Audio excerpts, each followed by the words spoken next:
I was recently on the Council of Trent podcast talking about Alyssa Childers and her attacks on progressive Christianity. The podcast was posted a couple of weeks ago. I wasn't aware of that at the time. I just became aware of it in the last couple of days. So here it is: Protestant disagreements over progressive Christianity. If you look down at the comments, I mean, you get a lot of comments, I think, from people who are like Catholics and feel superior to Protestants because they think that these are issues that Protestants wrestle with, but Catholics don't, which isn't true. But the thing that caught my attention is the nastiness and malevolence of some of the comments. I want to highlight one of them here. So this one from a fellow named Bradley Tarr says, and here the quotation marks make it clear that by implication, this is something allegedly that I said in the podcast. We agree in the essentials. And then presumably this is Trent Horn asking me, so you subscribe to the Nicene Creed? And then me saying, no, we oppose creeds. They're superstitious. And then you get all these responses like people with laughing emoticons, some woman saying, oh, proving Alyssa's point that these people may not even be Christians at all, etc. Of course, I never said that.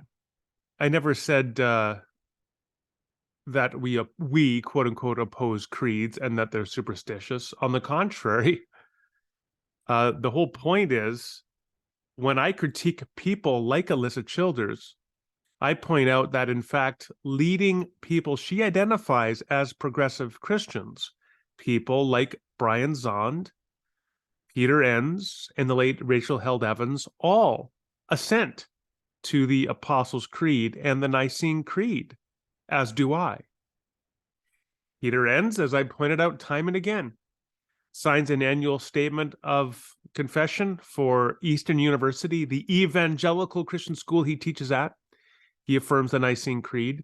Rachel Held Evans talks at some length in her book, Searching for Sunday, about the creeds, about her assent to the main ecumenical creeds. Brian Zond, as I've pointed out on several occasions, has been the pastor of a church for more than 40 years, where its two centering documents of confession are the Apostles' Creed and the Nicene Creed. And I affirm the Apostles' Creed and the Nicene Creed. And as a North American Baptist theologian in that denomination, I affirm the North American Baptist Statement of Beliefs, 1982. So when somebody posts a statement putting false words, attributing false words to me, claiming that I said creeds are superstitious and we don't affirm creeds, that's just a lie. It's a bald lie. This person, Bradley Tarr, is baldly lying about me and attributing false claims to me. Now, you could say that this is just an outlier, some malicious rando on YouTube. And of course, YouTube comments are typically a cesspool. However, we have to appreciate that this really is a natural outgrowth of the way that Alyssa Childers herself misrepresents, maligns, attacks, and demonizes those with whom she disagrees. In her book, Progressive Christians Against Progressive Christians, Another Gospel, and I don't want to go through it all again here, but as I document in my book and about that and subsequent talks, she maligns progressive Christians as being not only another gospel, another religion, but liars who are malevolently opposed to the gospel, who want to destroy and kill God's true sheep, true Christians. Along the way, she misrepresents what Christianity is. She conflates her own conservative and fundamentalist evangelical cul-de-sac of Christianity with the entire city of Christianity, which is a notorious conflation to be making. And thereby, for example, assuming that you have to accept eternal conscious torment in order to be a Christian, and you have to accept penal substitutionary theory of atonement, that theory of atonement which is beloved of Reformed Calvinists, but which is widely rejected by large swaths of Christianity. But according to Alyssa Childers, if you don't accept penal substitutionary atonement, you've rejected Christianity.